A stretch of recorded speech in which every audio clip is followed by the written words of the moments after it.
সুপ্রিয় দর্শক বন্ধুরা, আপনারা অনেকেই এখন আমাকে দেখে হয়তো এখন অনেকেই চিনে থাকতে পারেন যে রিসেন্টলি একটা ভিডিও ভাইরাল হয়েছে যে রাজশাহী মেডিকেলে ভুয়া ডাক্তার। তো সেই ভুয়া ডাক্তারকে যেটা হচ্ছে যে পাকড়াও করা, মানে ধরার পেছনে আমরা যারা ভূমিকা পালন করি তার মধ্যে আমি অন্যতম ছিলাম।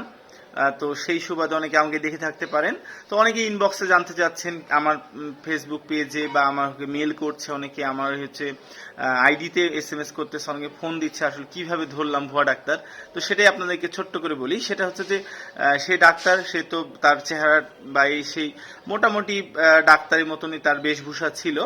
তো সে কিন্তু অনেক পুরাতন, মানে এই ধরনের কাজ করে অভ্যস্ত। সেই ঘটনা বলবো, মানে আমার কাছে কিন্তু আরো বেশ কিছু তথ্য আসছে সে আরো কোথায় কোথায় এ ধরনের কাজ করছে সেসব নিয়ে। তো সেটা বলতেই মূলত এই ভিডিও। প্রথমত সেদিন কি হয়, আমি ইমার্জেন্সিতে নাইট শিফটে ছিলাম, ইমার্জেন্সি মানে হাসপাতালের জরুরি বিভাগে। তারপর সে আসার পরে প্রথমে আমার কাছে এসে সে মাস্ক চাই, বলে যে আমাকে মাস্ক দেন। তা আমি বলি, আমি একটু আশ্চর্য হই যে সচরাচর এখানে ডাক্তাররা মাস্ক ওইভাবে চান না, উনি একটু ফোর্সফুলি চাচ্ছিলেন। তো বলি যে না, আসলে তো এখানে মাস্ক নাই। তো উনি বলেন যে এখানে মাস্ক নাই মানে তাহলে আমি কেমনে পেশেন্ট ম্যানেজ করব। তা আমি প্রথমত ভাবি হয়তো বা মেডিকেলের কোন মিড লেভেল ডক্টর হবে, বাইরে থেকে হয়তো তার নিজস্ব কোনো পেশেন্ট আসছে, বা কোনো বাইরে অপারেশন করতে গিয়ে রুগী খারাপ হয়ে গেছে, এরকম কিছু।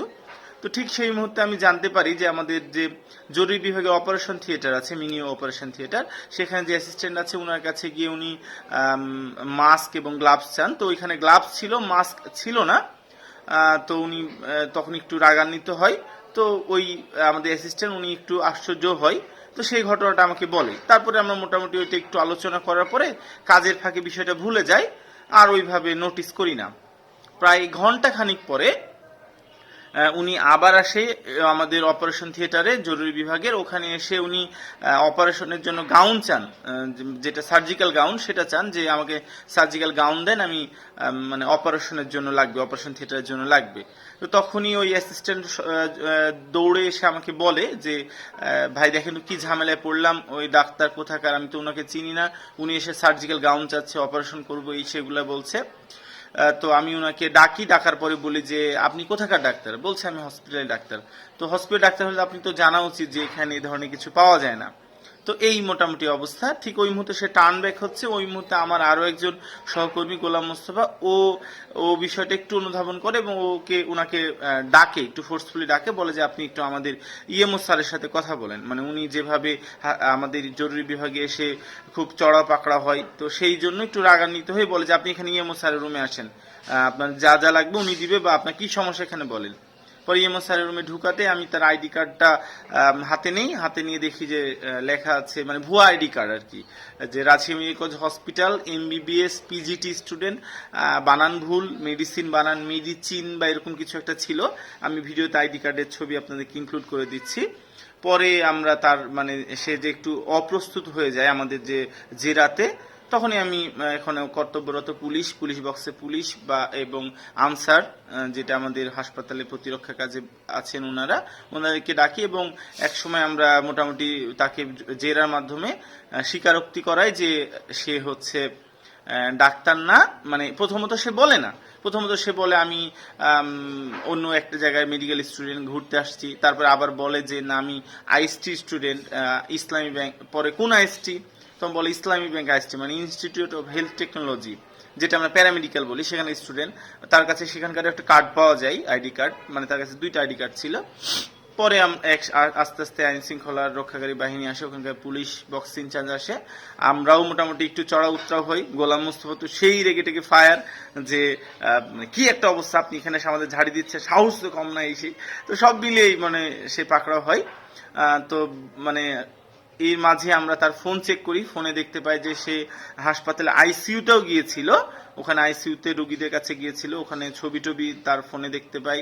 তারপরে ওখানে আনসার এসে রিপোর্টিং করে যে তাকে অপারেশন থিয়েটারের সামনে, মানে যেটা আমাদের জেনারেল অপারেশন থিয়েটার, সেখানেও ঘুরঘুর করতে দেখা গেছে। এরকম অবস্থা।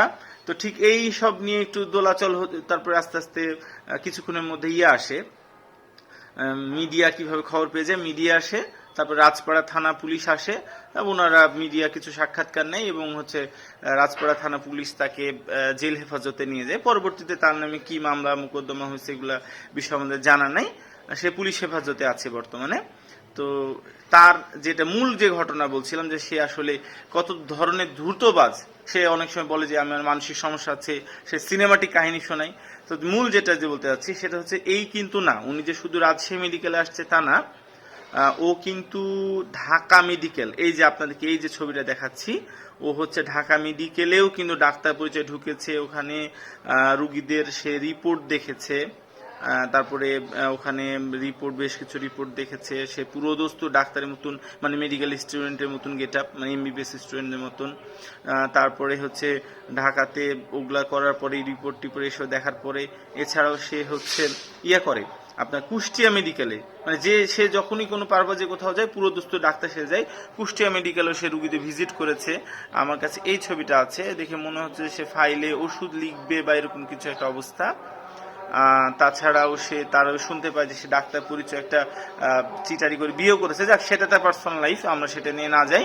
তবে দেখেন ও কতটা ভয়াবহ, যে আমার কাছে অলরেডি 3টা মেডিকেলের ছবি আসছে, ঢাকা মেডিকেল কলেজ, সেখানে বেশ কিছু ছবি, কুষ্টিয়া মেডিকেল কলেজ এবং হচ্ছে যে রাজশাহী মেডিকেলে তো আমরা দেখালামই।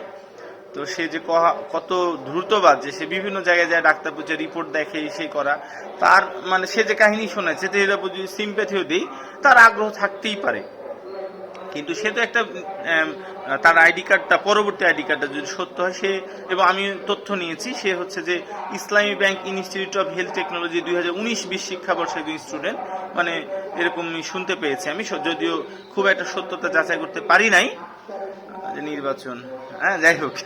তো এই হচ্ছে অবস্থা, সে মহা দ্রুতবাজ এবং এইভাবে একজন না জানা সত্ত্বে মানুষের ডাক্তারি অভিনয় করা এবং গিয়ে রুগীদের কাছে এবং আইসিইউর মতো সেন্সিটিভ জায়গায় যাওয়া, ওটিতে ঢোকার চেষ্টা করা, বিষয়গুলো কিন্তু খুবই ভয়ঙ্কর একটা বিষয়।